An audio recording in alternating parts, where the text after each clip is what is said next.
Hola, hola. ¿Se escucha? Hola, buenas tardes. Hola. ¿Cómo están? Hola. Hola, hola Fabi, hola Edith, Hola, hola a Fabi. todos. Hola, Romina. ¿Cómo les va? Hola, Edith. Qué alegría verlas. Eso. Bueno, muchas gracias por estar. Ahí estamos esperando que se están agregando de a poquito los asistentes. Ahí ya tenemos varios. Estamos. Hola, Fabi, ¿se escucha? Sí, sí, Edith, te escucho. Bueno. Acá tenemos dos más.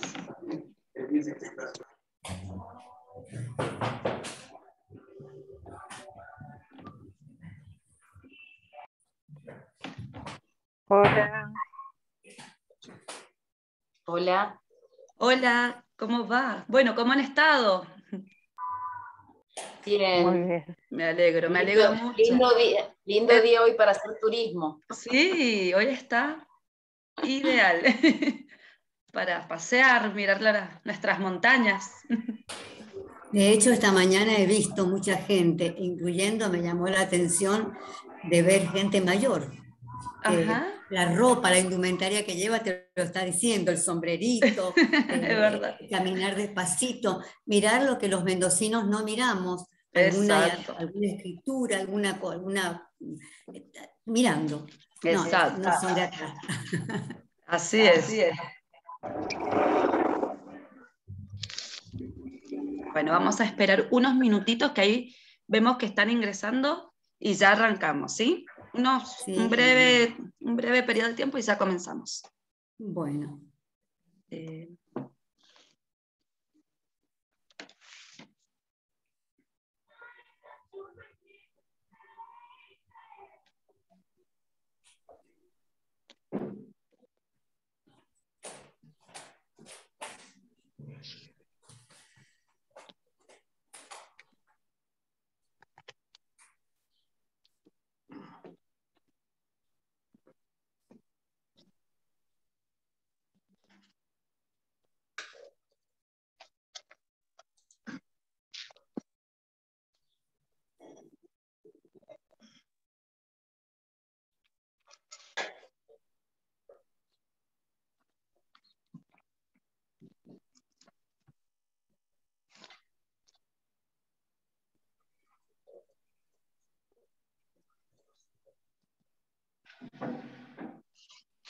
Bueno, ahí estamos ya de a poquito comenzando.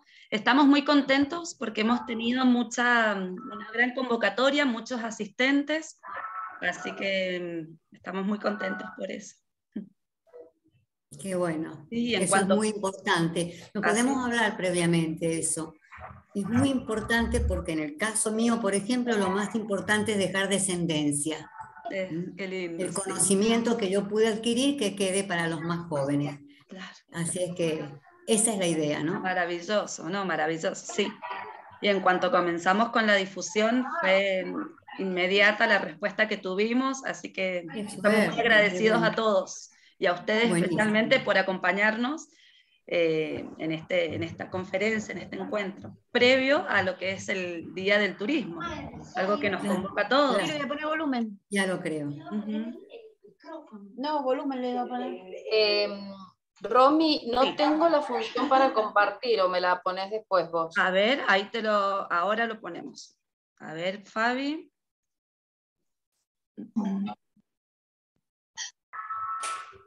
y hay que pedir a la gente que apague los micrófonos.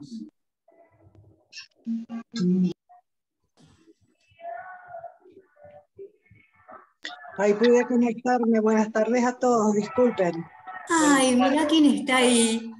Hola, Ah, Edith. ¿cómo ¿Cómo está? estás, Edith? Amiga, compañeras de facultad. Gusto de verte, Edith. Bueno. Apago el micrófono para escuchar. Eso, buenísimo, gracias. Fabi, ¿ahora podés compartir? ¿Te permite? Sí, ahora sí, ahora está para compartir. Vos decime cuándo empezamos. Bueno, dale. Estamos entonces ya, a medida que vayan sumándose, vamos a ir agregando, pero bueno, para comenzar, antes que nada, bueno, gracias a todos por estar, por hacerse este tiempito y bueno, y poder compartir este hermoso momento juntos. Vamos a dar el inicio entonces, vamos a recibir, bueno, aquí ya nos estábamos saludando, ¿no? Pero a nuestra querida magíster, profesora Fabiana Mastrangelo, historiadora, especialista en docencia universitaria, egresada de la Facultad de Filosofía y Letras de la Universidad Nacional de Cuyo, y algo muy importante también, presidente de la Junta de Estudios Históricos de Godoy Cruz. Así que Fabi, muchas gracias bueno, por estar aquí presente. Gracias. Bueno, muchas gracias Romina por la invitación. Y antes de seguir, quiero pedirle a Fabiana Aranda si puede apagar el micrófono. Bien, bien, sí. A los que... Ahí está, gracias, Fabi. Hay una música de fondo. Ahí está, gracias.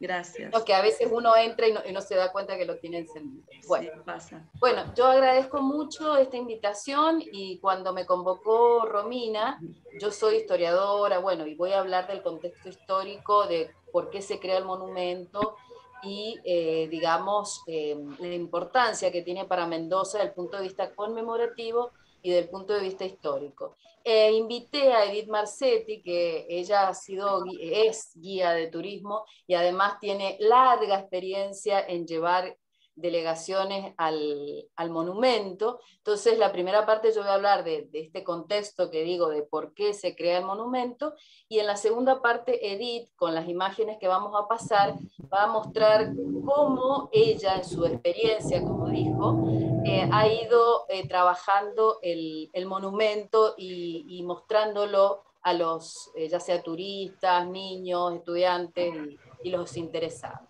Bien. Bueno. Sí, también nos complace saludar a Edith y agradecerte también por tu tiempo, Edith. Fuimos felices cuando nos enteramos que nos podías acompañar, así que te queremos dar las gracias por esto, ¿no? Por tomarte un tiempo y nada, dejarnos este legado tan importante del que estábamos hablando recién. Así que gracias, Edith. Un placer enorme, un placer también que estés con nosotros. Bueno. Yo insisto con que hay algunos micrófonos abiertos, por favor, bájenlo para que no se...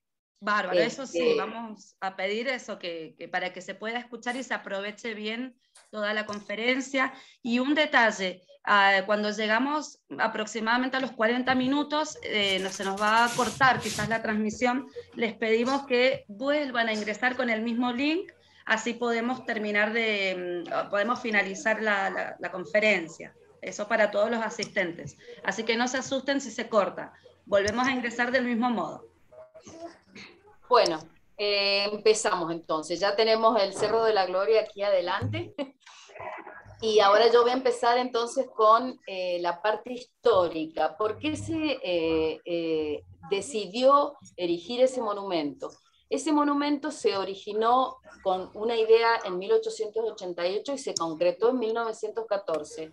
Fueron 26 años, ¿no? O sea que hubo todo un proceso para poder concretar ese monumento. Quienes inician digamos, este desafío del monumento fue la generación del 80, ¿no? En el periodo donde se tenía que construir la nacionalidad argentina, la identidad y la historia. Era el momento... ay, Germán, por favor, ¿podrías bajar el micrófono? Ahí está. Bien. en este momento de la generación del 80 y en el momento que estaba transcurriendo la Argentina en ese momento, era importante la construcción de la nacionalidad. Entonces el momento en donde se empieza a escribir la historia, por ejemplo Bartolomé Mitre, que en 1888 escribe San Martín y la emancipación sudamericana, y se empieza a construir esculturas, no solamente en Mendoza, sino también en Argentina, y era un proceso que llevaban también otros países, ¿no es cierto? Por eso la investigadora Patricia Fabre tiene un libro muy lindo que ha investigado muy bien estos 26 años del proceso de concreción del monumento, y lo llama el Programa Conmemorativo de Mendoza entre 1887 y 1917, donde se construyen, además del Cerro de la Gloria, el monumento, por ejemplo, a Godoy Cruz en la Plaza Godoy Cruz, la pirámide en el Plumerillo, bueno, y tantos otros monumentos. Y hay una visita importante, que es como que lo que motiva la construcción de... No sé quién está allí. Apaguen los micrófonos, por favor. Tiene que dormir, porque si no... hay alguien que lo tiene abierto, M, hay una M. Bien, ahí voy a tratar de silenciarlos yo, y Fabi bueno, y Edith, por las dale. dudas, si silencian ustedes. A ver, déjenme ver. A ver. Bueno, entonces, la visita de mi... Ahí lo silencié a todos. Ahí está. Me parece... Ahí está, yo el mío ahí lo abro. Muy bien. Eso pasa en todos los Zoom, que siempre algún micrófono queda encendido y hay que... Bien, hay que cerrarlos. Bueno, la visita de Mitre a Mendoza es muy importante. Mitre, que estaba recopilando fuentes para hacer su historia de San Martín, cuando viene a Mendoza, ve que en el lugar donde se había hecho la gran gesta sudamericana, ¿no?, de San Martín, no habían monumentos conmemorativos, y los lugares que habían sido emblemáticos, como el Plumerillo, como la Alameda, ¿no es cierto?, como la misma Plaza Pedro del Castillo, hoy Pedro del Castillo, que antes era la Plaza Mayor, que obviamente había transcurrido ya el terremoto de 1861, pero él veía que no había monumentos conmemorativos. Y en artículos periodísticos, sobre todo su hijo, San Martín y Bedia, él escribe, fíjense qué linda esta frase: en el corazón de San Martín estaba el monumento de Mendoza, porque él sabía que San Martín amaba a Mendoza. Entonces él le extrañaba que, siendo el lugar que San Martín realmente agradecía y amaba, cuando vino a Mendoza no habían monumentos. A partir de ahí, los diarios locales también empiezan a promover la creación de monumentos a San Martín. Finalmente está la Ley Nacional del 17 de julio de 1888, que es la primera que decide crear el monumento, pero de ahí a la concreción pasaron 26 años, ¿no es cierto? Y en los diarios es interesante ver cómo se debate esto, ¿no? Bien. Después, digamos, durante esos 26 años hay algunas iniciativas, por ejemplo, Civit vuelve a retomarlo y demás, pero siempre problemas coyunturales impiden que se llegue a esa concreción. Y finalmente, ya para cuando se estaba conmemorando el centenario de Mayo, en la ley de conmemoración del centenario de 1909, se vuelve a decir que en la ciudad de Mendoza tiene que haber un monumento al Ejército Libertador. Finalmente, la piedra fundamental del monumento actual se coloca el 19 de enero de 1912, en conmemoración a la salida del ejército, y se inaugura, ustedes saben, el 12 de febrero de 1914, por la conmemoración de la batalla de Chacabuco. Se había llamado un concurso donde el que gana es el uruguayo Ferrari, que lo hace en bronce en el Arsenal de Guerra de la Nación. Bueno, el concurso decía las características que tenía que tener el monumento, entre ellas tenía que tener 17 metros, bueno, Ferrari lo hace de 16 metros al monumento, y lo interesante es la elección del lugar. Ustedes saben que durante esos 26 años se debatió dónde tenía que estar el monumento. Se propusieron distintos lugares. Primero, la Alameda. Primero buscaron lugares históricos, o sea, que tuvieran que ver con la gesta. La Alameda, el Plumerillo. Se pensó en el parque, algunos que no eran históricos, pero que eran del momento, como el Parque del Oeste, digamos en la zona donde estaba más forestado. Después se pensó en la Plaza Independencia, hasta que finalmente Ferrari, el ganador del proyecto, ¿no? El escultor, viene a Mendoza y dice, me gusta el Cerro del Pilar, ¿no? Que fue el primer nombre que tuvo el Cerro de la Gloria. Porque dice que ofrece, como dice acá, el majestuoso marco que ofrece la cordillera. Él vio este paisaje y dijo, este es el mejor lugar, ¿no? Y él dijo que el monumento tenía que ser una prolongación del cerro, no tenía que ser como un injerto, sino tenía que estar unido al paisaje, ¿no? Y bueno, por eso se decide, finalmente, al principio hubo algunos debates, pero después todos consideraron que era un lugar que iba a estar alto, un lugar alto de la ciudad, un lugar que estaba dentro del parque, porque recuerden que el Cerro del Pilar a partir de 1911 forma parte del parque.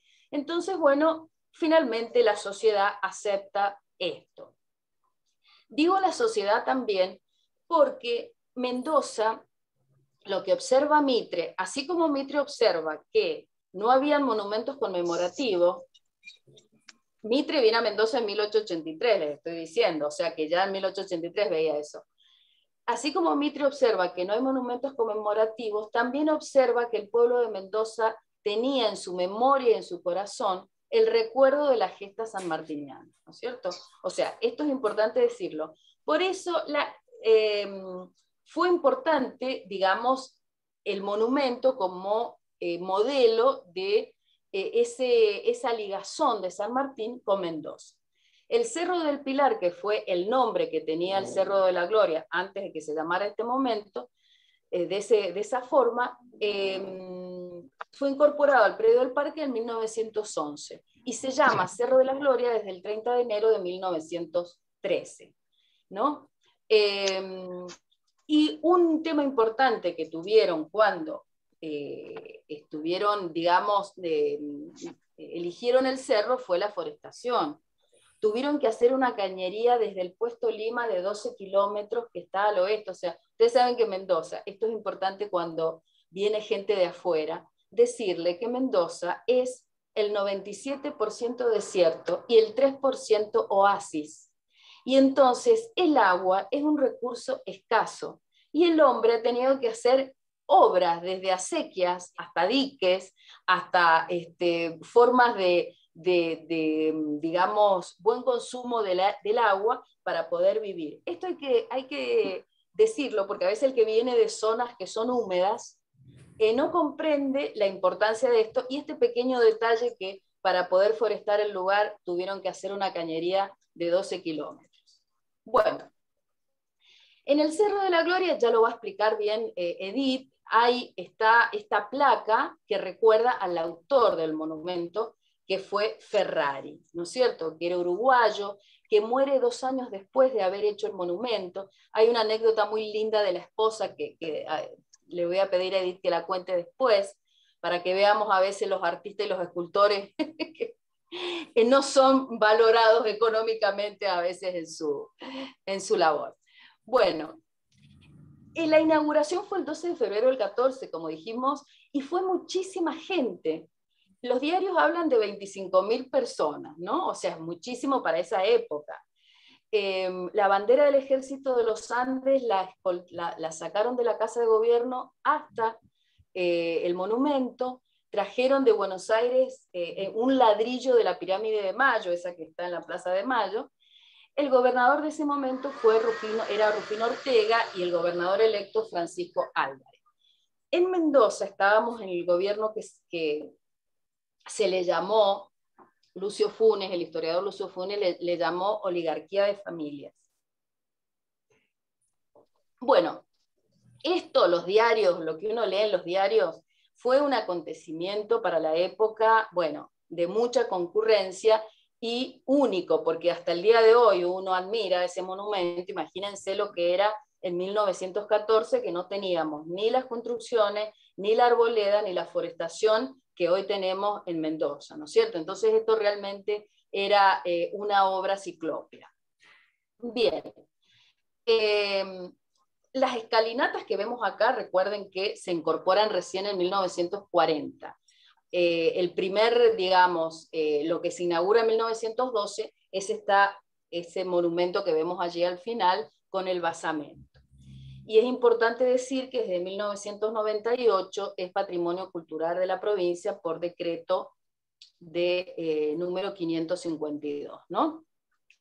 Y hay una cosa importante de decir en el monumento, que yo vuelvo a repetirlo a esto, pero diferenciar lo histórico de lo conmemorativo. Si bien el monumento tiene su historia de por sí, históricamente no es que San Martín haya estado allí, digamos, no pasó por ahí, eso hay que decírselo al que viene, sino que es conmemorativo, ¿no es cierto? Conmemora el cruce que se hizo aquí. Y es una buena excusa para hablar de la gesta sanmartiniana. Es una gran excusa de lo que significó, para hablar de la historia, ¿no? Yo acá voy a mostrar algunas cositas nomás. Por ejemplo, lo que sí fue un sitio histórico fue la Plaza Mayor, hoy es la Plaza Pedro del Castillo. Esta es una litografía de Goering que pasó por aquí 1858, 3 años antes del terremoto, y pudo dibujar o pintar esto, que es un gran testimonio gráfico. Y esa plaza sí fue sanmartiniana, porque esa plaza, digamos, cuando San Martín fue gobernador e intendente de Cuyo, sí era histórica, ¿no es cierto? Ese sí es un lugar histórico, donde sale, desde donde se jura, digamos, la bandera, desde donde, digamos, sale el ejército. Tiene todos elementos históricos importantes. Aquí abajo es una maqueta que está en el museo, ¿no?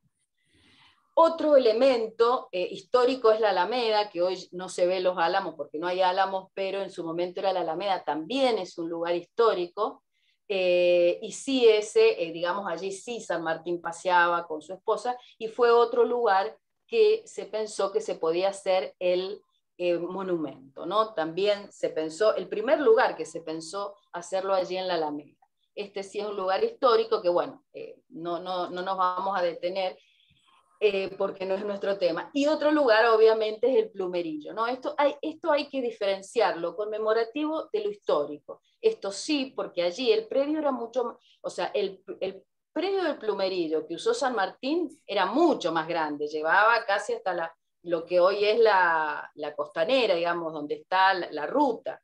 Lo que pasa que, bueno, se quedó una parte como conmemoración, pero era mucho más grande el predio que le había prestado el vecino don Francisco de Paula de la Reta.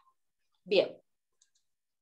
Y un tema importante, yo creo, para decirlo ahí en el cerro, es que San Martín decía, porque desde el Cerro de la Gloria se ven las altas cumbres, decía, lo que a mí no me deja dormir no son los godos, o sea, los españoles, sino atravesar esos altos montes. Esto al que ya sea mendocino o al que viene de afuera, hay que darle la dimensión de lo que fue esa gesta. Ustedes saben que la gesta es estudiada por grandes academias militares del mundo.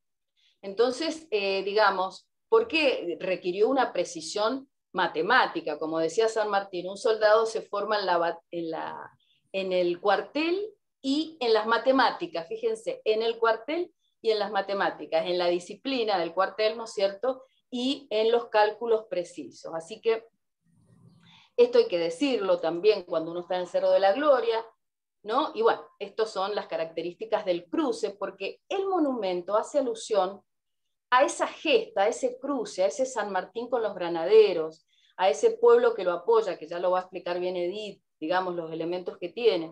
Pero eso también hay que tenerlo en cuenta, ¿no es cierto? Las 6 columnas por las cuales pasó todo ese ejército de 5.000 personas, de más de 10.000 animales, con esa guerra también de sapo, de inteligencia, ¿no? Que bueno, y hay un tema que yo siempre agrego, que no se coloca en este cruce, porque, ¿qué pasa? La figura militar de San Martín era tan brillante que a veces olvidamos que San Martín era un hombre de la Ilustración, era un hombre muy lector, tenía una biblioteca muy importante para esa época, más de 700 libros, y cruzó la cordillera con 13 baúles, de los cuales 11 llevaban libros. San Martín hablaba muy bien el francés, el 68% de sus obras, de sus libros, estaban en francés, también inglés, tenía libros en italiano, y él era un hombre ilustrado que pensaba que la primer condición para la libertad de los pueblos es la educación y los libros. Esto hay que decirlo porque si no, a veces nos quedamos con la imagen solamente militar de San Martín y no con la del hombre que leía, que pensaba, que promovió la formación de 3 bibliotecas, la de Mendoza, la de Chile y la de Lima, ¿no? Esto también es importante incluirlo en la mirada de San Martín.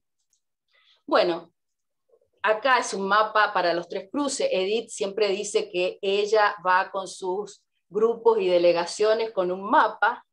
Este es el mapa del cruce, no es el mapa del Cerro de la Gloria, pero los 6 pasos, ¿no?, de San Martín, el del ejército de San Martín, el de Come Caballos en La Rioja, Guana y Los Patos en San Juan, Uspallata, Portillos y el Planchón en Mendoza, que eso obviamente ya lo sabemos. Y acá está, aquí al lado, ¿no?, está el Cerro de la Gloria con ese San Martín que ya Edith nos va a explicar cuál es su postura y quiénes son los que están allí alrededor. La primera batalla que gana San Martín cuando cruza es la batalla de Chacabuco, por eso se celebra, se inaugura el monumento el 12 de febrero de 1914, ¿no es cierto? Y la batalla de Chacabuco fue el 12 de febrero de 1817, casi a los 100 años, ¿no es cierto? A los 97 años. Y recordemos que la batalla definitiva que da la libertad de Chile y Argentina es la de Maipú, la del 5 de abril de 1818, acá dice 19, pero ha sido un error de tipeo, el 5 de abril de 1818, y esto es muy importante, Maipú es muy importante, yo creo que ese día se debería conmemorar la independencia, porque fue la independencia real la que hizo que Argentina y Chile se independizaran. El 9 de julio fue la independencia voluntaria, o sea, firmaron y acordaron independizarse, pero todavía no nos habíamos independizado. Así que bueno, yo termino con esta parte histórica y le voy a dar el paso a Edith, ahora con las diapositivas que yo las voy a ir pasando y ella va a ir explicando. Bueno, ¿me escuchan? Sí. ¿Está clarito? Bueno, sí, se escucha. Qué bonita imagen. Es muy lindo estar en ese lugar y poder ir mostrando y contando paso a paso lo que es el monumento. Bueno, yo quiero, lo que voy a hacer, esto no está escrito. Esto, cuando Ferraris hace el trabajo, tuvo, por supuesto, asesoramientos extraordinarios, sin ir más lejos. El lugar fue con el perito Moreno, que lo eligieron, porque, como había dicho Fabiana, habían elegido la Alameda y otros sectores, pero ¿cuál era la idea que tenía Ferraris? Que el monumento debía tener un sentido de elevación. Entonces, cuando él conoce la provincia, es como que tiene que llegar el momento de ver el cosmos. Entonces encontraron este Cerro del Pilar, el perito Moreno, que era el presidente de la comisión, es el que más lo apoya, y con los historiadores empiezan a darle forma, elegido este sitio, porque también consideraban que era más fácil llegar, no tan alto. Se presume que venían directamente desde los portones, no conocemos muy bien si había algún camino que hubiese llegado a retorcerse, se presume que no, porque no olvidemos que hubo un trencito que desde que salió de la calle Las Heras, donde llegaba el ferrocarril, hasta acá trajeron las piezas en cajones para ir arrastrándolas al momento de armar. Y existen fotografías de Ferraris montado en el monumento. A ver, acá que... Bueno, una vez que ya comienza a erigirse, se termina el monumento y se inaugura, yo quiero ir a este punto. Hay que verlo desde dos aspectos. Un aspecto es lo que el autor nos quiere decir, es decir, la apreciación que tenga el monumento, lo que quiere emitir en su pensamiento. Los artistas plásticos o escultores, cuando hacen algún trabajo, no escriben qué han querido hacer, ellos esperan que uno interprete la obra. Lo cierto es que en este caso Ferrari vamos a ver que hay partes en lo que no es estrictamente histórico. Entonces tenemos el aspecto que nos emite y pretende el escultor darnos a ver y que nosotros interpretemos, y el otro que es plenamente histórico. Yo a ustedes les voy a dejar la libertad de esa parte del monumento cuando el autor nos quiere emitir su forma de ver algo. ¿Y a qué voy? Justamente a lo primero, a San Martín a caballo. A ver, nunca, fíjense, ahí se ve de cerca, está montado a caballo, está mirando casi al infinito. Cuando uno está en el cerro, fíjense que no tiene un punto cardinal tan definido. Podríamos decir que mira hacia el norte, pero da la sensación de que es infinito lo que está mirando. Pero está de brazos cruzados montado a caballo. Y eso no figura en ningún dato histórico. Ninguno de los que lo acompañaron, llámelo Guido, llámelo Miller, han escrito que han visto a San Martín de brazos cruzados arriba del caballo. ¿Qué actitud le veo yo que me quiere decir Ferrari? Y que está erguido. Y cuando mira al infinito, ¿qué puede estar pasando? Y pensando en lo que vendrá. Pero está solo, porque es el ideólogo y el ejecutor del plan. Por eso él está primero ahí. Eso es lo que yo veo. Hay que ver qué ven los demás. Yo siempre acostumbro a preguntar, ¿qué más ven? Y coinciden todos. Bien, estos granaderos que vemos a la derecha los vamos a dejar de lado porque eso es al final. Vemos el escudo argentino. Cuando se inauguró el monumento, el escudo argentino lo veo en fotografías, acá se nota, ahí lo podemos ver.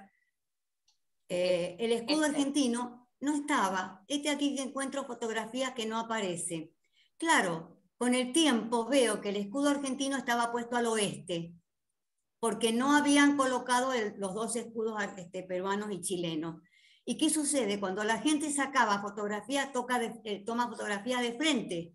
Entonces, ninguna fotografía nos mostraba, solo una, en una exposición que vi, encontré el escudo en el oeste, que ya van a ver ustedes que después se produce el cambio.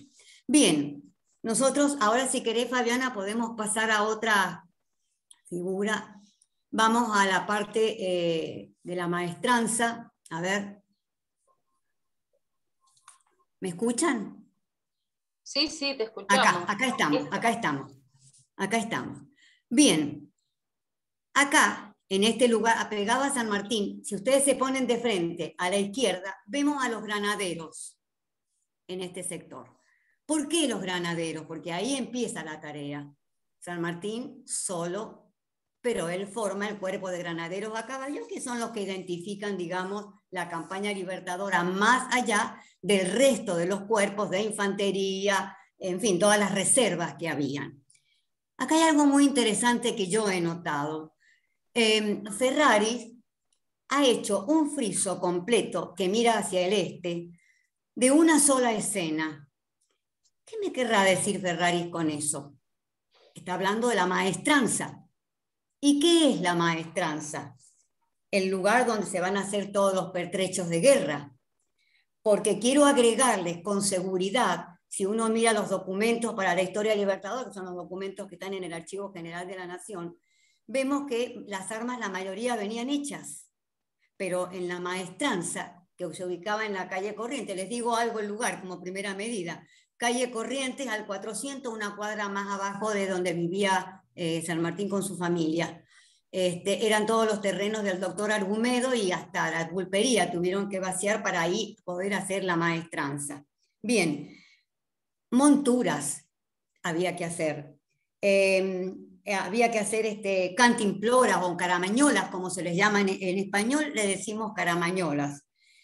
Superficies, piquetes, una cantidad enorme de elementos, herraduras, todo lo que fuera de metal, arreglar armas, preparar algunas más. Es decir, que la maestranza tuvo una tarea sumamente amplia. Piensen ustedes que tenían que llegar las arrobas de cuero de Buenos Aires para poder cargar también los alimentos y pensar que si les agarraba en alta montaña alguna nevada fuerte, nada se podía mojar. Entonces los recursos van a ser pedidos a Buenos Aires, que en ese entonces sí ayuda a Mendoza, a Cuyo. Yo voy a hablar siempre de Cuyo, porque era Mendoza, la capital. Acá teníamos el Cabildo y la sede de San Martín, pero San Juan y San Luis formaban parte de Cuyo. Ustedes no saben cómo han trabajado esas provincias. Ahora yo he hecho un trabajo para un libro que estamos haciendo sobre lo que ha hecho San Juan y San Luis y lo mucho que trabajaron para la campaña libertadora. De modo que cuando San Martín se refiere a todo esto que estamos viendo, y se refiere a la maestranza, que también hubieran algunas en San Juan y San Luis, porque también tenían que arreglar algunas armas de las milicias que ahí se estaban organizando. Pero nos volvemos al monumento. Todo el friso habla y hay un alto relieve. Hay alto relieve y bajo relieve. Ambos relieves hablan. En alto relieve porque uno ve a los hombres que están trabajando y nos da toda la pauta de que están haciendo tareas de equipamiento, logística, diríamos, ¿no es cierto? Y la figura que también sobresale mucho, tanto como la de los obreros, es la figura de Fray Luis Beltrán, que él estaba en realidad encargado de la parte de laboratorios y de maestranza, porque todo esto requería de una logística mucho mayor. Hubieron también, la pólvora fue el ingeniero Álvarez Condarco, es decir, habían distintas áreas y que en la maestranza había que elaborar. La fábrica de balas, metrallas, que estaba a cargo del capitán Pedro Pascual Rodríguez. Acá hay un equipo, que sería mucho de hablar ahora, pero se va armando el trabajo. Y Ferrari le dio mucha importancia a este friso. Nosotros, bueno, antes de pasar al otro, a la vuelta, digamos, acá la vueltita donde está esta mujer a la vuelta, vemos acá, abajo, fíjense, si nosotros estamos de frente, a la izquierda, hay un hombre, porque el friso de la maestranza es todo pero si llegamos a la izquierda, al final, vemos a un hombre que tiene las manos puestas así. Entonces uno dice, ¿qué ven ahí? Y piensan, cansado, claro que sí, pero también tiene otro mensaje. Hemos sudado y hemos terminado. La maestranza terminó su tarea porque pronto el ejército partirá. Y ahora sí podemos girar hacia el sur, acá. Fíjense ustedes que la vestimenta de los civiles, vestimenta de hombres militares y civiles, bajos relieves también. Los bajos relieves indican mucho. En el caso de la maestranza, el bajo relieve nos indica la cantidad enorme de gente que trabajó en la maestranza. Se presume alrededor de 300. No se pueden dar nunca cifras exactas, porque uno no sabe si se enfermaron, si tuvieron que ir, pasaron cosas. Alrededor de 300. Y en este lugar, que mira hacia el sur, digamos, estamos hablando del Cabildo. Y Ferraris, en el aspecto muy histórico, porque todo esto ya es histórico, está mostrando la donación de las damas, en este caso sí mendocinas, de las joyas. Porque verdaderamente llegando a 1816, todo era poco. Ya no se sabía de dónde sacar más recursos. Entonces, en este caso en Mendoza, lo mismo hicieron las damas sanjuaninas en San Juan en su cabildo, y también las damas puntanas en su cabildo hicieron donativos de las cosas, de los elementos personales, que en este caso fueron joyas. Y uno se pregunta, ¿y qué pasó con eso? Porque a la campaña libertadora no van a llevar las joyas. Y las joyas fueron enviadas a Buenos Aires, y Pueyrredón hacía lo que podía, porque el norte todavía había que seguir protegiéndolo. Es para venderlas y poder encontrar el resto de los recursos que vayan faltando. A San Martín solo le faltaba la declaración de la independencia. Nada podía terminar de hacer si la independencia no se declaraba. es de ahí que ya vienen los donativos de joyas y todo lo demás. Entonces vamos a ver que esa escena, ¿dónde ocurrió? En el Cabildo. ¿Dónde estaba ubicado el Cabildo? Sabemos, en la Plaza Pedro del Castillo. Muy linda esta imagen, porque allá vemos damas muy bien vestidas, y esto nos permite un poco hablar también de la sociedad, cómo estaba conformada. Y bueno, la alta y la sociedad más humilde. Entonces vemos también una mujer que está llevando, cargando como un búcaro, que puede ser de agua, de arroba, de cuero, lo que sea, lo cual nos quiere decir que la sociedad toda apoyó la campaña libertadora. Quiero aclarar algo. No olviden que siempre hubieron realistas y habían criollos que no querían la independencia, pero la mayoría sí. Y Mendoza prácticamente es muy poca la gente que no aceptó la independencia. Yo me olvidé de un tema, chicas. Cuando estábamos mirando la maestranza, arriba está el escudo peruano. Cuando ustedes vayan, obsérvenlo. O sea que del lado este está el escudo peruano. Acá que estamos en el sur, acá está, ahí se ve. Ahí lo están mostrando. Ahí se ve el escudo peruano. Esto nunca hay que olvidarse. Siempre hay que empezar por el escudo para evitar eso. Bueno, volvemos entonces hacia el sur, hacia atrás, y vemos todo lo que estamos observando acá, que es las mujeres que en sí quieren decir que no solamente los hombres entrenándose en la milicia, sino también el pueblo colaborando para esta organización. Y vemos en el medio el nombre de algunos oficiales que contribuyeron a la campaña. Estos son temas aparte, nosotros a nadie le podemos contar tanto, porque es mucho y no van a grabarse en la mente tantos nombres. Lo que uno pretende es que el turista, el estudiante o a quien les estemos exponiendo esto, comprendan el tema. Cuando nosotros si miramos de frente y nos vamos acá hacia el... No, estamos acá no, en esta no, hay que dejar la anterior, Fabiana. Ah, bueno. Volvamos a la anterior.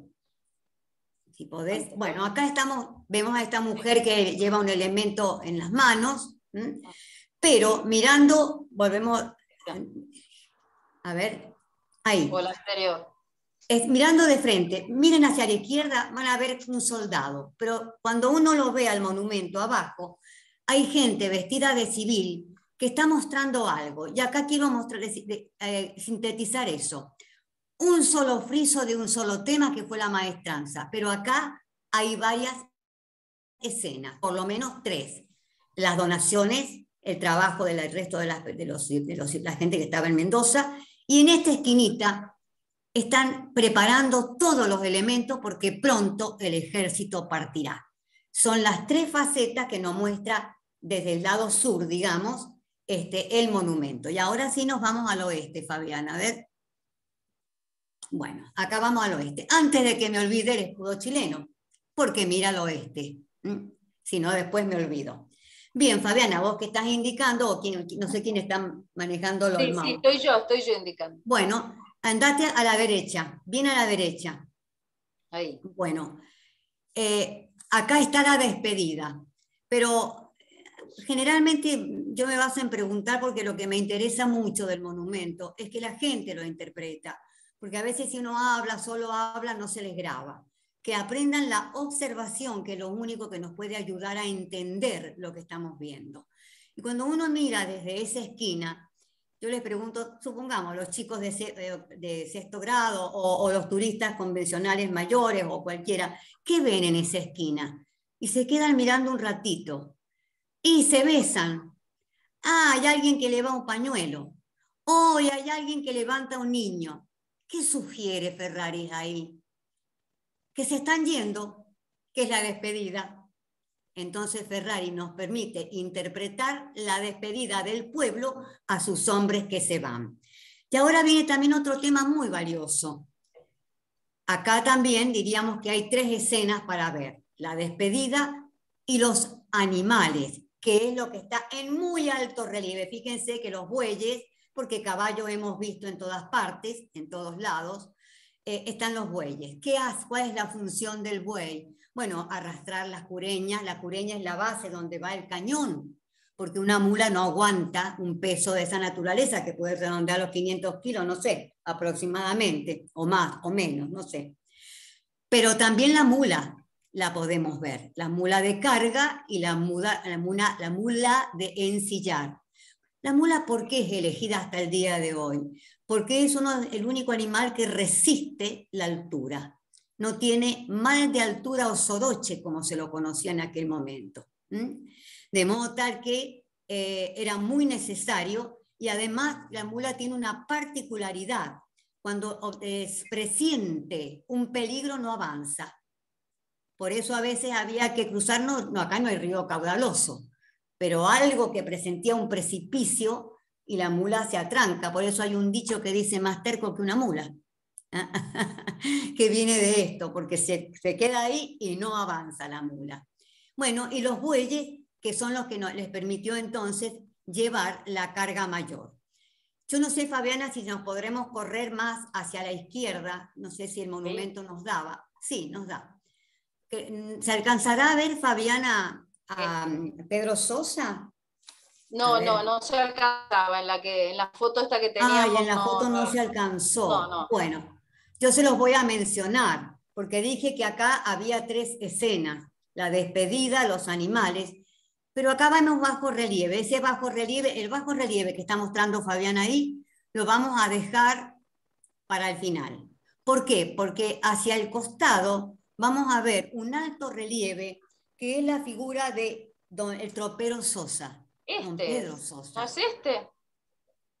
No, él está solito, mirando hacia él. A ver, acá es como si están en el oeste, pero mirando hacia el norte. En cambio, el tropero está mirando hacia el sur. Así que no se alcanza a ver la figura, pero bueno, si ustedes suben al cerro en algún momento lo van a ver, que está la figura de él y está la vestimenta, es decir, es bastante notorio. ¿Por qué la figura del tropero? A ver, ¿quién iba a llevar y traer los elementos? Desde la correspondencia, todo el acarreo inclusive de animales que había que traer. A veces en pocos días, se tardaban muchos días en llegar a Buenos Aires, pero a veces el tropero con su equipo de gente pasaban posta solamente cambiando algo, a lo mejor algún caballo, pero sin parar ellos, porque había que llevar, sobre todo a partir de 1816, declarar la independencia, el apuro era tremendo, porque si dejaban pasar el verano, ya después no se podía cruzar. ¿Y qué dábamos oportunidad? A que los realistas se siguieran rearmando, porque no olvidemos que la Santa Alianza ya empezaba también a apoyar a algunos realistas. Había posibilidades de que eso ocurriera. Entonces todo eso apura a evitar que en Europa hubiese apoyo logístico para que los realistas trajeran. Bien, el tropero Sosa, una figura que no puede faltar en esto. Bien, en el bajo además relieve, es de Godoy Cruz el tropero Sosa. Es Godoy Cruceño. Vivía en la calle Rivadavia y la ciclovía de Godoy Cruz. Cuando pasen por ahí, recuerden. Sí, verdaderamente. Bueno, en Godoy Cruz tenemos mucho. Si bien es cierto, por acá no sabemos nada que haya pasado él, porque eso no es imposible saberlo, pero esta es parte, es Mendoza, de todas maneras. Bueno, conociendo la historia, a mí me pareció, a ver acá, bueno, esto ya fue. Esta figura fue de cuando están preparando todos los pertrechos porque va el ejército a partir, porque ya de este lado, digamos, está dijimos como estaba recién. Hay un bajo relieve al lado, no, tampoco acá, Fabiana, ese es el final. A ver, acá. Ese bajo relieve que vemos al lado de los caballos, ya no de los bueyes, sino de los caballos en la margen izquierda, hay un bajo relieve. Bueno, esto Ferrari no nos quiere decir nada, es decir, quiere decir soldados, se están yendo a la campaña, pero ese bajo relieve me permite a mí agregar a alguien más a este equipo de gente, que fueron los espías, la famosa guerra de Zapa. Fue crucial, tan importante como todo lo demás que se estaba haciendo, porque la mayoría fueron chilenos como Manuel Rodríguez, por ejemplo. Recordemos que la guerra de Zapa fue por una estrategia para difundir el temor, desorientar un poco al enemigo. Pedro Vargas, mendocino, Pedro Vargas, que sufrió muchísimo, Pedro Vargas. Ramón Picarte, Manuel Rodríguez, el chileno abogado, que era increíble la habilidad que tenía para inventar cosas, como por ejemplo hablar con la tonada española, hacerse pasar por realista, disfrazarse de cualquier cosa que fuera moda de aquel tiempo y que pudiera pasar como un arriero de montaña. Tenía imaginación extraordinaria para poder infiltrarse en los lugares y poder traer toda la noticia que el general San Martín tenía. Yo quiero agregarlo a Pedro Vargas, el mendocino, pobre, mira, él desde un principio dijo que era patriota, sí, muy patriota, y de un día para el otro se hizo godo. Nadie entendía cómo se había hecho godo, ni la familia, fue un dolor muy grande para todos. Y cuando la campaña terminó, San Martín lo hizo premiar, porque fue uno de los mejores espías que tuvo. Entonces, hasta ese detalle está. Bueno, Fabiana, si querés podemos pasar ahora al frente nuevamente, que recién ahí lo vemos. Acá, quédate ahí porque esto está fabuloso en este lugar. Los granaderos vuelven. Fíjense, los granaderos, ¿cómo vuelven? ¿Vuelven erguidos o se los ve agotados o vencidos, como que les ha ido mal? ¿Hay algún decaimiento? No, están firmes. Los caballos hacen una agachada de cabeza. Es decir, que los vimos cuando se iban derechitos, los caballos quietitos, pero la vuelta es mostrando que el caballo está firme, puede hacer esto como diciendo sí, cansado, pero triunfales, que lo demuestra la figura de los granaderos. Hasta acá lo que es la propia historia, diríamos, de lo que refiere el monumento. Y ahora nos vamos a esto que es irse a la elevación, a un cosmos, que es la visión que Ferraris como artista pretendía. Arriba, y se ve precioso, precioso. Varios soldados, ya no se ven el morrión únicamente del granadero. Ahí hay todo un conjunto de artilleros, de todos los que conformaron la campaña libertadora. Inclusive, si miramos de frente hacia la izquierda arriba, alcanzamos a ver, ahí está, ahí lo está mostrando Fabiana. No tiene sombrero, no tiene nada. Son los negros que se les prometía la libertad por esto, que bueno, murieron muchos y a la vuelta San Martín dijo, pobres negros, en el lugar donde fueron abatidos. Pero quiere decir con esto que los granaderos son lo que simbolizan los niños mimados, digamos, de la campaña, pero los niños aguerridos, de modo tal que después entonces vemos a todo el equipo de gente que conforman todo el ejército de los Andes. Y hay algo muy interesante que veo. Aquí los vemos, ahí lo está mostrando abajo, Fabiana, donde estaba mostrando recién. La actitud de todo es de ataque. Adelante, mis valientes, que después de la independencia la libertad vendrá. Porque el caballo está en la actitud de avance. El jinete también como que está apurando.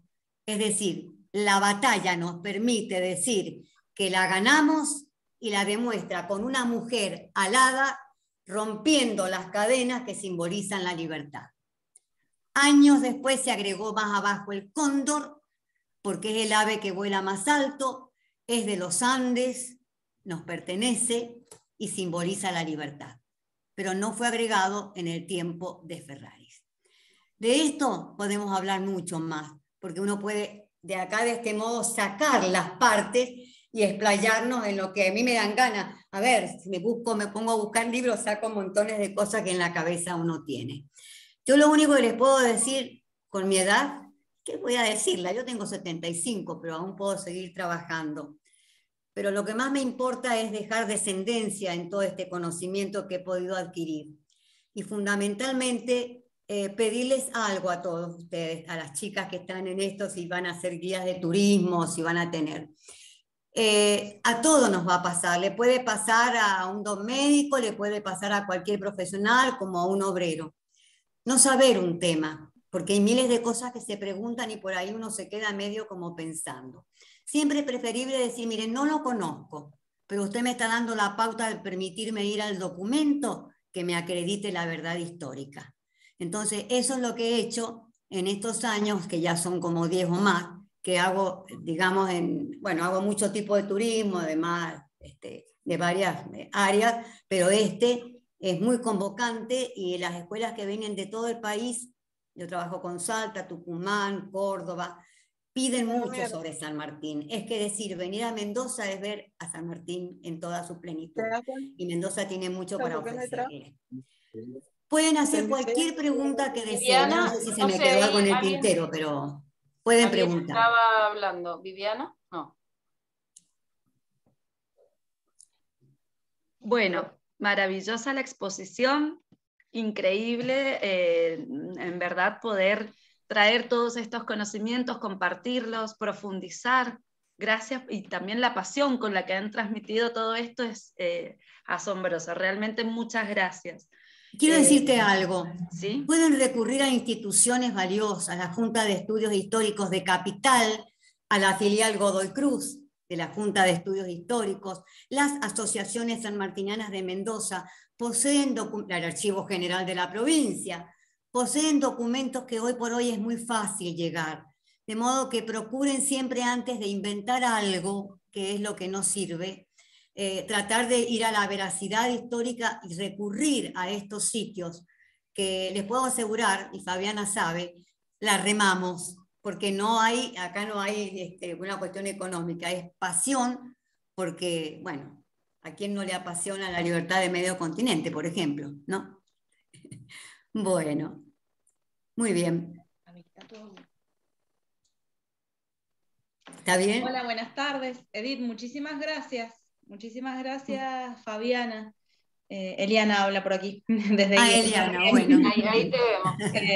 Bueno, yo he tenido la oportunidad de visitar, de participar en excursiones estudiantiles con Edith, explicando ahí el monumento en vivo, y ha sido increíble también, así que doble placer de repasar todo eso que ya hemos vivido. Y les contamos, Fabiana y Edith, que desde la asociación, desde Guiar, estamos el 27 de septiembre, ahora el lunes, estamos iniciando con una acción en la que vamos a estar en el Cerro de la Gloria hasta el domingo 3, creo que es 3 de octubre. Vamos a estar presentes 2 guías durante todo el día, asistiendo a los turistas que visiten el monumento y dándoles una explicación, sobre todo a los turistas que van de forma particular. Así es que bueno, ese es nuestro festejo, por así decirlo, por el Día del Turismo y también por haber cumplido un año en nuestra asociación, que bueno, nació en pandemia hace muy poquito el año pasado, y es nuestra forma de celebrarlo.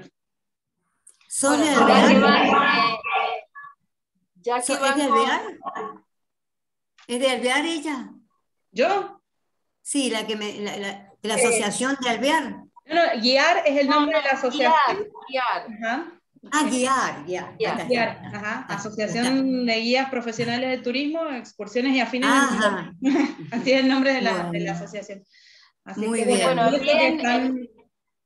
envíen alguna información, así nosotros difundimos esto de las guías que va a tener la gente en el Cerro de la Gloria. Me parece una gran iniciativa.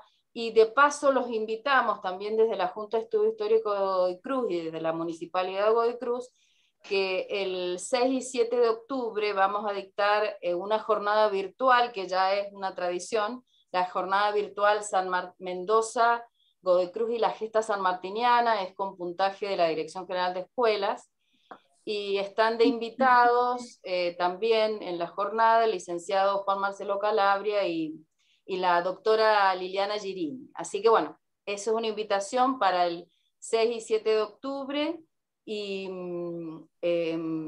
bueno, salen las redes, y si no, la información la buscan en juntahistóricagodoycruz@gmail.com.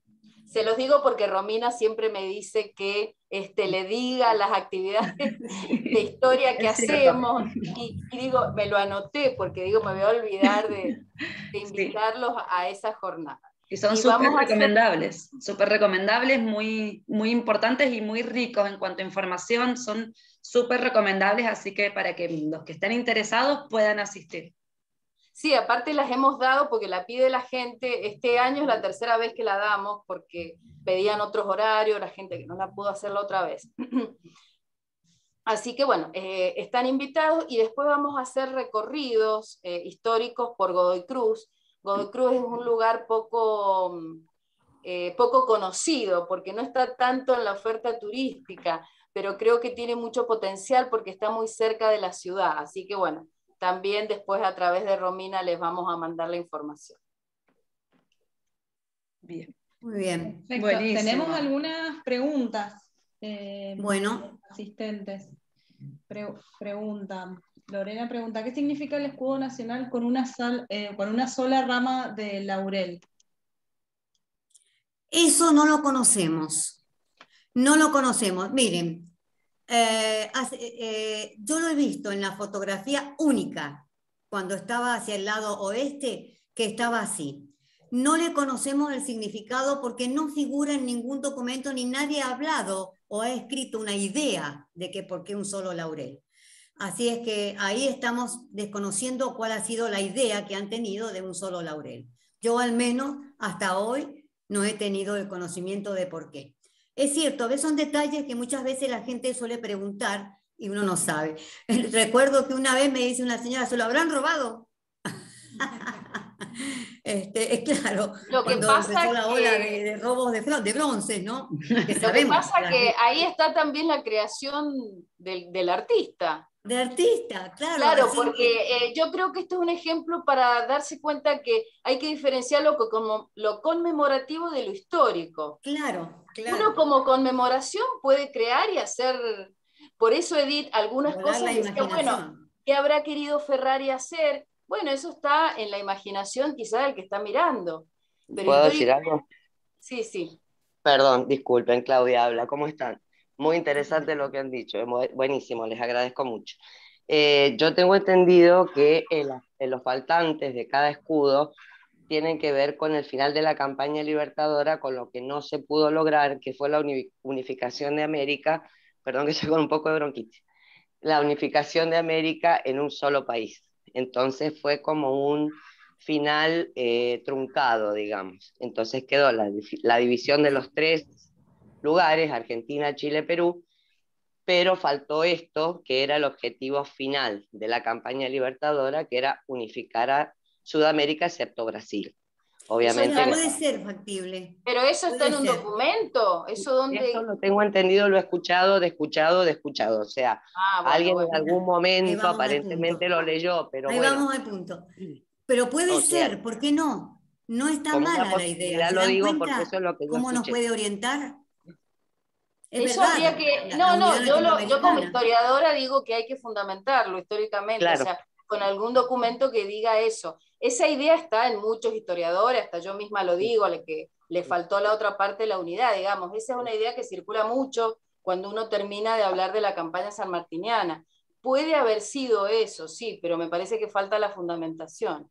Claro, tal cual. ¿Qué documento lo dice? Sí. Claro, tal cual. Pero bueno, así como todo es simbolismo, digamos, en cuanto a mucho de lo que hay en el monumento es simbolismo, posiblemente ese sea también el símbolo de ese faltante, digamos. Entonces, bueno, queda la división, pero faltó ese poquito para que todo fuera una unificación y fuera todo un solo lugar, digamos, que en definitiva eso también era parte del objetivo de la campaña. Por supuesto. O sea, el objetivo final. Claro. Sí. Claudia, mira, es muy bien. Pregunta. Y yo creo que vos, si te toca tener que replantear eso de contarlo de esta misma manera, que como hecho histórico en sí no tenemos ningún conocimiento, pero la visión que te están dando puede ser factible porque no es descabellada.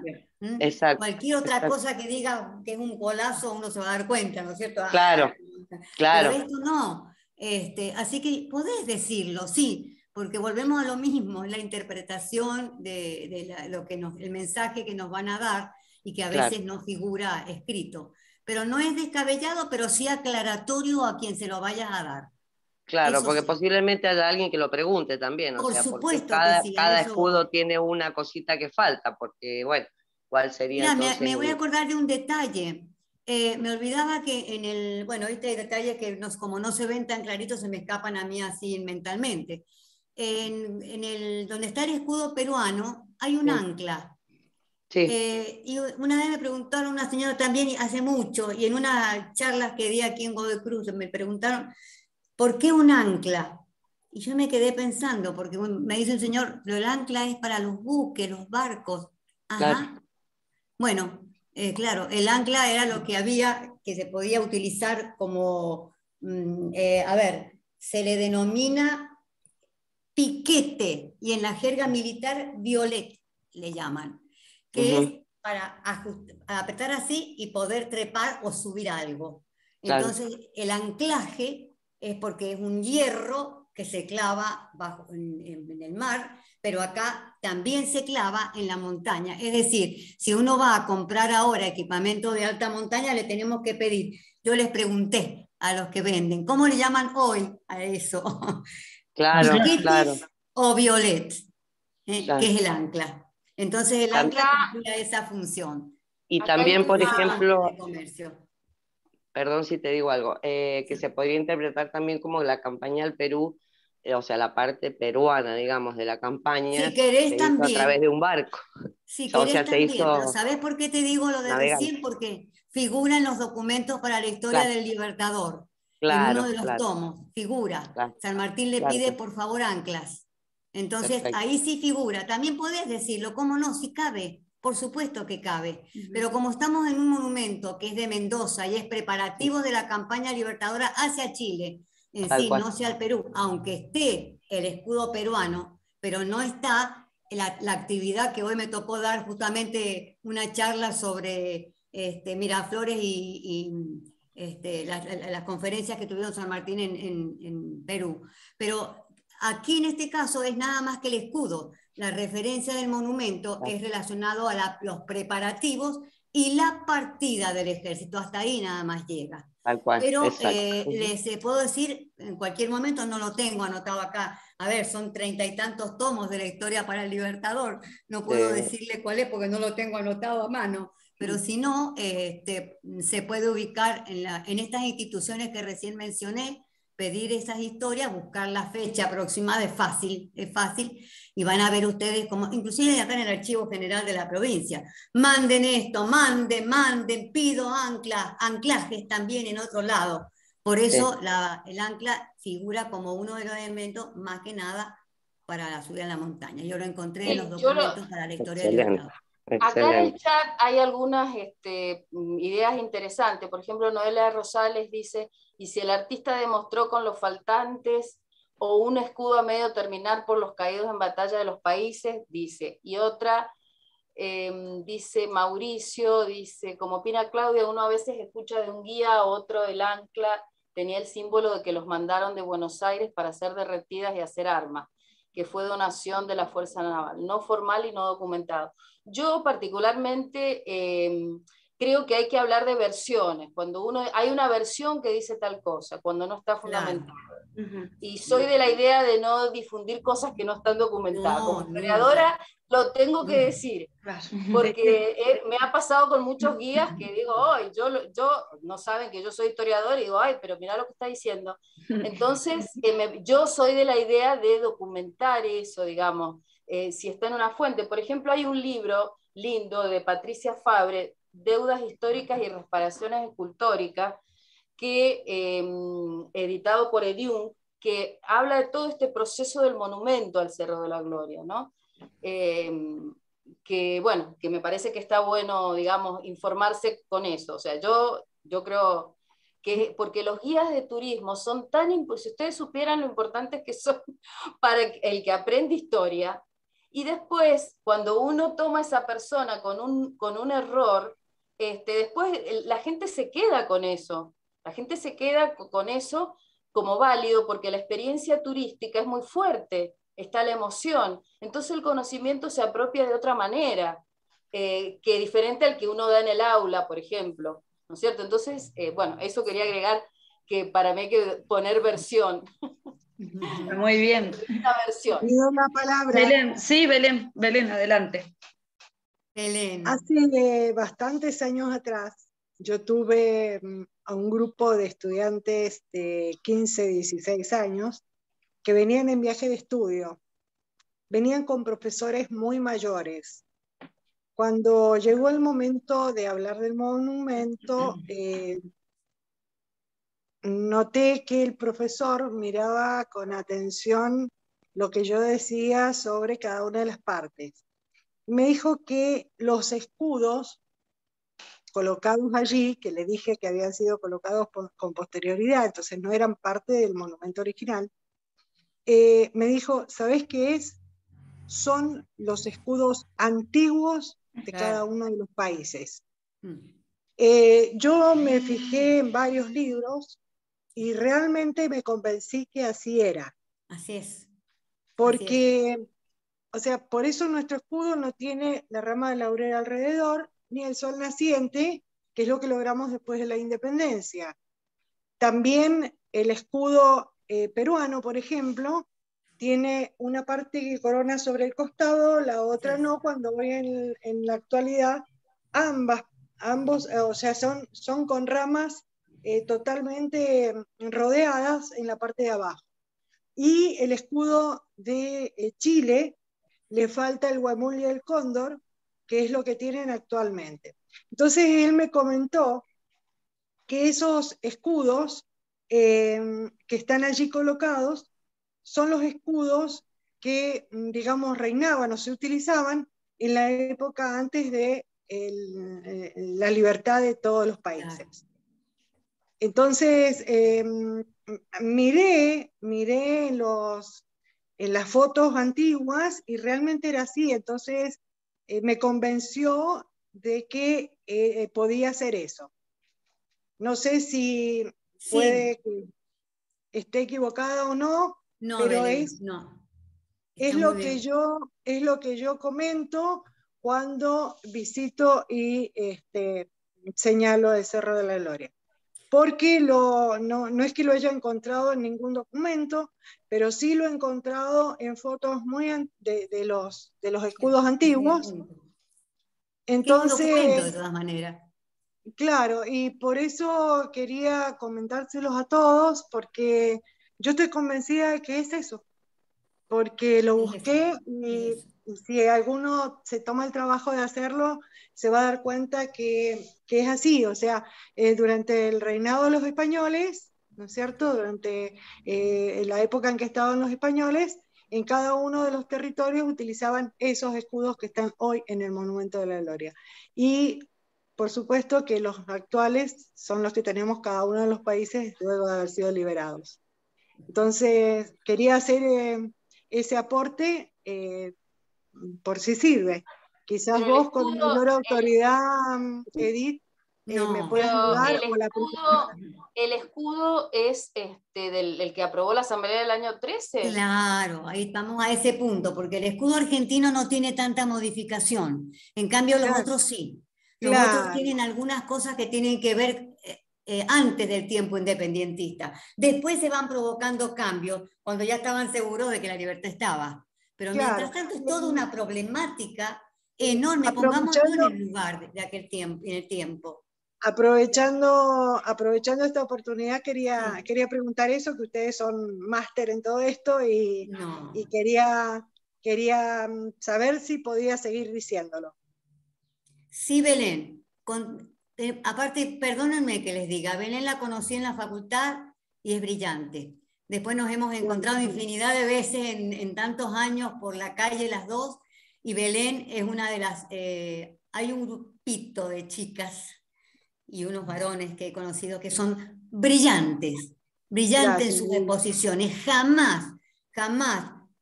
Lo que pasa es que yo trabajé 35 años como directora del Museo del Pasado Cuyano, y ahí yo he aprendido todo, mucho, y he tenido la oportunidad de tener mucha documentación que me facilita rápidamente el poder encontrar todo. Pero con ella, brillante. Así que cualquier cosa también es persona de consulta, y ella debería dar sus charlas también. Realmente, es que es un gusto encontrarse con gente divina, sí, por favor. ¿Qué tal? Buenas tardes. Pido la palabra. Sí. ¿Cómo le va? Federico Dávila es mi nombre. Yo quería que usted me dijera en solamente una palabra lo que es el monumento para usted. Y en una frase muy cortita, ¿qué sería para usted el documento contándoselo a un niño de jardín o de 6 años? Mira, he trabajado con chiquitos de jardín mucho, yendo al jardín y en este caso una vez tuve oportunidad de llevarlos al cerro. El método que uno tiene que utilizar es el método que vos podés imaginarte una mente chiquitita. Fundamentalmente es de la visión. ¿Qué ven? Porque te puedo asegurar algo, los niños de jardín ven más que nosotros, más que los adultos. Es increíble lo que te pueden aportar. Entonces, la pregunta es lo primero que tiene que estar para saber en qué respuesta y con qué lenguaje lo vas a hacer. Es un material didáctico. Ellos necesitan ese material didáctico, porque a un niño no le podés dar esta conferencia porque no funciona para ellos. Entonces, simplemente lo que vas a emitir, buscalo por métodos deductivos, que ellos mismos vayan deduciendo lo que están viendo. Y uno ahí entonces los tiene que incentivar. Bien, mire lo que dijo Francisquito, ay, mira lo que dijo Laurita. Y se animan y empiezan, y eso les queda. Es decir, bajar vos del cambio de uno y que ellos deduzcan. Ese es el mejor sistema que tenés. Es Y en precioso una trabajar palabra, con los niños chicos. ¿y el monumento para usted en una palabra? Sublime. Muchas gracias. No hay de qué. Muy bien. Bueno, Fabi, Edith, tenemos una pregunta más también de Lorena Gambarte. ¿En los granaderos a caballo están representados alguna figura, persona o personas en particular? No, absolutamente no. No, porque, a ver, este es un equipo de gente, de los cuales tenían cada uno una función. Tomás Guido era su edecán, la persona de confianza, por eso Tomás Guido pudo escribir sus memorias, ¿no es cierto? Miller fue uno que contempló, participó después, pero por ejemplo fue el que contempló el Parlamento de los Pehuenches y él escribió también en sus memorias. No, están representados todos. No hay, vamos a aplicar esa palabra que no me gusta, pero se puede decir discriminación. Al contrario, hay incorporación de gente. No sé si falta alguien en el monumento. Tendría que ponerme a revisar mucho más el detalle de la historia. Pero fíjense que hasta los negros arriba están. Arriba te significa Sí, están como equipos de trabajo. De todos modos, también está la creación del artista, ¿no? O sea, no es que esté toda la historia. Él tomó aspectos de la historia y y que nos permiten llevó desarrollar, al bronce. Claro, y los llevó al bronce. Por eso, digamos, no es un libro de historia, es un monumento evocativo. Entonces hay que diferenciar eso, lo que es una investigación histórica de lo que es un monumento evocativo. Eso hay que diferenciarlo mucho. Porque aparte, por ejemplo, los chicos y hasta gente grande a veces no diferencia ficción de realidad.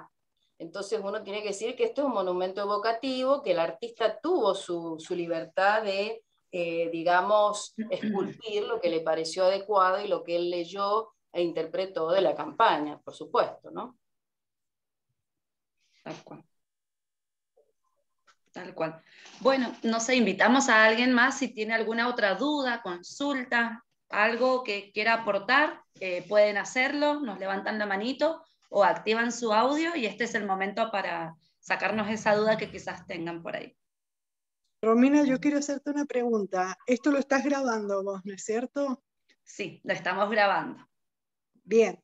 ¿Y lo podés difundir después en el teléfono oficial de IAR? Sí, sí, tranquilos que estamos grabando el material para después poder compartirlo, sí. Quiero decirles algo en la grabación. No les extrañe que empiecen a aparecer personas que digan, no, pero esto a mí me parece que es así o asá. Todo es válido. Así que, porque acá estamos hablando justamente de lo que decía Fabiana, estamos de una interpretación, así que no sería de extrañar que todo lo que hemos dicho alguien diga, no, pero a mí me parece, bueno, está bien. A mí me parece válido y está bien. Sí, con distintas interpretaciones está todo bien. Tengo una pregunta, si me permiten. Sí, adelante, Fabián. ¿Qué tal? Buenas tardes. Quería consultar respecto a los granaderos que están en el frente, porque he escuchado muchísimas versiones sobre el número de granaderos y lo que representa, y me gustaría conocer cuál sería la realidad sobre el número fundamentalmente y qué representan los ganaderos que están al pie en la parte del frente. Mira, yo te digo la realidad histórica y Edith te va a hablar del monumento. En Mendoza habían 220 granaderos. San Martín en mayo de 1816 tenía 220 granaderos. Y ese fue el número de granaderos que lo acompañó. Por supuesto, ahí no están todos. Edith, ahora el monumento. No, es que además, Fabiana, vos sabés que no podemos hablar de números exactos. Ustedes piensen que en alta montaña más de uno quedó en el camino y dentro de los soldados rasos hubieron deserciones también. Entonces uno piensa en la cantidad de partidas, pero hay que ver cuántos llegaron realmente, incluyendo los granaderos. No es fácil. El mal de altura. Pero los granaderos, o sea, el número de granaderos está en los documentos. Sí, el número sí, que vino a Mendoza, el número de granaderos que vino a Mendoza era 220. Ahora, los que volvieron, bueno... Acá no volvieron prácticamente ninguno, siguieron al Perú y de Perú tuvieron que volver a Buenos Aires, así que ya eso se termina después. A ver, la pregunta, ¿cuál era puntual en cuanto a lo del monumento? Y entonces esos granaderos que están en el monumento. Sí. Ah, no, claro. ¿Cuántos son? No sé. No puede Ferrari poner toda esa cantidad que mencionó Fabiana de granaderos. Y representan a todos, a cada uno. A todos. No, me refería a que he escuchado algunas guías u otras personas que mencionan un número de granaderos que aparece en el monumento. No me refiero a la realidad histórica, sino a lo que aparece en el monumento, y hablan de, he escuchado desde que representan a los pasos que utilizó el ejército, o lo relacionan con los 60 granaderos de la canción. Varias cosas he escuchado, entonces quería saber si tiene alguna relación. Los 60 granaderos son de la canción, pero no estamos tan seguros todavía. Hay un libro que lo menciona, sí. Hay unas poesías que los mencionan. Mira, volvemos a lo mismo. Vamos al principio. Ferrari no hizo una descripción de cada cosa. Por eso hay partes de los temas que son interpretativos y vas a poder escuchar versiones a montones, las cuales, vuelvo a repetir, se pueden recepcionar si son coherentes. Cuando uno siente que no tiene, que se aleja completamente de lo posible, no lo descarta, ¿no es cierto? Volvemos a lo mismo. Lo más importante es que los datos históricos referidos a que los granaderos existieron. ¿Por qué? Porque llegó San Martín, lo primero que formó, ¿qué fue? El cuerpo de granaderos a caballo en 1812, ni bien llegó, porque encontraron en San Martín, no olvidemos que acá no era general todavía, era capitán general del Ejército de los Andes. Él es general después que termina Chacabuco, ya desde Chile, ¿no? Su cargo no era tal, ha tenido ascenso desde que llegó, pero representa al ejército. Por eso arriba están el resto de los soldados y demás, ¿no? De los cuerpos de infantería, de artillería. Así que, bueno. Bueno, sí, ha quedado muy claro. Muchas gracias. Te quedó claro, bueno. Sí, me yo como así recomendación general, como es un monumento educativo, creativo, artístico, yo tomaría ese monumento y después refrendarlo en lo histórico, pero no quedarse qué quiso decir el artista, porque ahí podemos transmitir información que no concuerda con la realidad. Y como esto fue un hecho histórico, y esa gesta después se transmite a todo el país. Por ejemplo, si uno habla de los granaderos, hablar de la realidad histórica, y bueno, representados allí por Ferrari. Si uno habla de las damas, bueno, ¿qué hicieron las damas? Pero me parece que, como mismo dice Edith, Ferrari no describió lo que hizo, entonces podemos caer en algunas argumentaciones un poco ficcionadas. Y bueno, yo noto eso, que entre la ficción y la realidad hay que hacer una distinción. Sí. Así que bueno, eso es lo que quería decir. Pero esa es la tarea de los guías, de tratar de poner orden, digamos, en ese momento. Así es. Bueno, y la última pregunta que tenemos acá, si las escalinatas y el semicírculo en la base de las escalinatas tienen algún significado. Sé, Fabiana, que yo no estoy muy segura de esto, si lo han colocado. Dicen que sí, pero no lo he encontrado. No sé si Patricia Fabre lo ha hecho. Ana Castro, que escribió su historia del Parque General San Martín, no lo tiene. Ramos Correas tampoco, yo lo he leído, si tiene alguna significación. No lo he encontrado. No, yo no lo he leído, no lo he encontrado No, tampoco. yo no lo he encontrado a eso. Lo he escuchado, sí, lo he escuchado. Pero, agrego a ver, algo vos. más. Yo agrego algo más, Edith. Todo eso se hizo posterior y muy posterior. Muy posterior, a que se sí. inaugurara 1940, el sí. Cerro de la Gloria. Porque en un principio era como una rampa que subía de tierra y nada más. Sí. Sí. Y yo tengo entendido que se hizo más que nada como para arreglar un poco la vista total del... Sí, hay quienes inventaron después de que son las batallas. Exacto, eso es lo que yo no sé. No yo está, lo he escuchado, pero no está documentado. No está, incluso en el archivo de la provincia. Sí. Cuando uno va a ver ese tema, simboliza restauración nada más, no es... Exactamente. No sí, hay eso se hace por una... Claro. Sí, tenés razón, Belén. Es una cuestión de comodidad, porque al principio era una rampa de trepar, entonces se va poniendo, se va actualizando a las necesidades que se van dando. Espérate, quiero contarles esta anécdota porque es muy bella. Es de primera voz, diríamos, de primera persona. Encontré uno de los libros que hay en la revista de la Junta nuevo, es bastante nuevo el libro, lo venden allá todavía, sobre los gobernadores contemporáneos. Encontré un dato muy interesante. César Tabanera fue vicegobernador de Picayo, estamos hablando de la década del 40, ¿no? Resulta que el Cerro de la Gloria siempre fue un lugar de recepción de autoridades y de gente que venían del mundo, y las autoridades provinciales y nacionales siempre, hasta el día de hoy, sigue siendo el lugar mimado, digamos, de Mendoza. Entonces, en un momento dado, se acerca un general español y le comenta al doctor Tabanera, Ezequiel Tabanera, vicegobernador de la provincia en la década de 40, estoy hablando, que maravilloso había visto el monumento.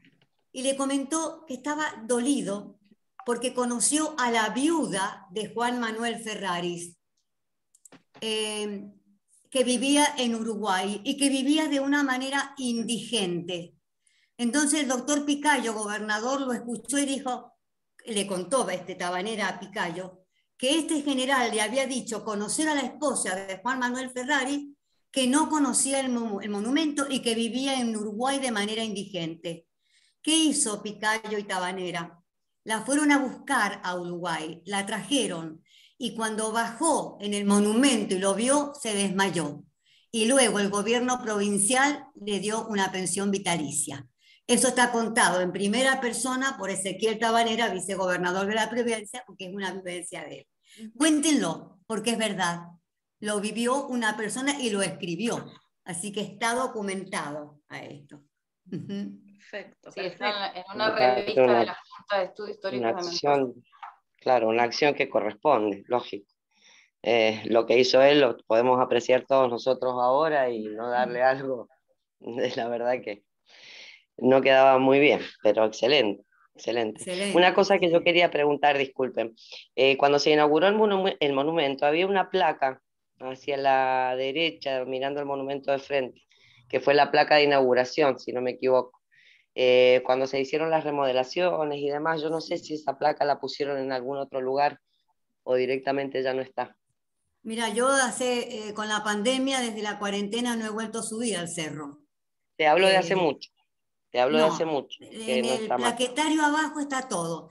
Te quiero contar que se han robado. Nosotros hemos estado trabajando sobre eso porque hemos tratado, bueno, de que... por eso es que se pusieron guardias y demás, porque cuando llegó la moda de robarse bronce, empezaron a sacar de todas partes, inclusive las riendas del caballo de San Martín arriba 2 o 3 veces se las han robado. Exactamente. Pero bueno, ahora sí, ya sí. está más protegido, hay guardias permanentes, pero antes estaba abierto demasiado al público y por gracia. Muchas Claro, veces lo puede ser que hacían, se la hayan llevado algunos para entonces. adquirir el Porque bronce, pero otros porque sí, nada más que por depredación. hace mucho tiempo que falta, sí, sí, hace muchísimo. Es probable que se la puedan haber robado. Mira, yo ya no puedo contabilizar, solamente podemos ver, como está remodelado, tapan esas cosas que se han roto, sacado de ahí. Habría que mirar abajo si no están en el plaquetario. En realidad te digo, los gobiernos no han descartado nada, eso me consta.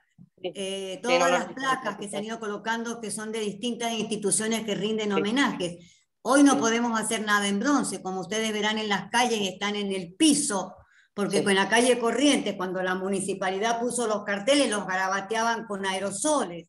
Entonces, hoy por hoy no se puede hacer una placa de ese tenor. Se busca homenajear. Es el homenaje que las distintas personalidades o distintos pueblos, los que vienen, ofrecen a este monumento y a la campaña libertadora, ¿no? Claro, tal cual. Bueno, Romina, yo me tengo que retirar. Estamos. Muchísimas gracias, Fabiana. Ha sido excelente tu exposición. Te agradecemos muchísimo. Bueno, gracias a ustedes y me parece bárbaro que esta interrelación entre la historia y el turismo. Me encanta. Bueno, tal cual. Muchísimas gracias a todos por participar. Gracias, Edith. Ha sido gracias, Romina. Sí, Edith, la verdad, muy bueno lo tuyo. Gracias por su buena predisposición y a todos también por participar. Bueno, gracias, saludos. Excelente. Romy, no te olvides de enviar todo. Dale, por supuesto. Gracias por estar. Hasta luego. Chao. Gracias, Romina. Gracias, Edith. Impecable, gracias. Gracias. Gracias a ustedes. Gracias.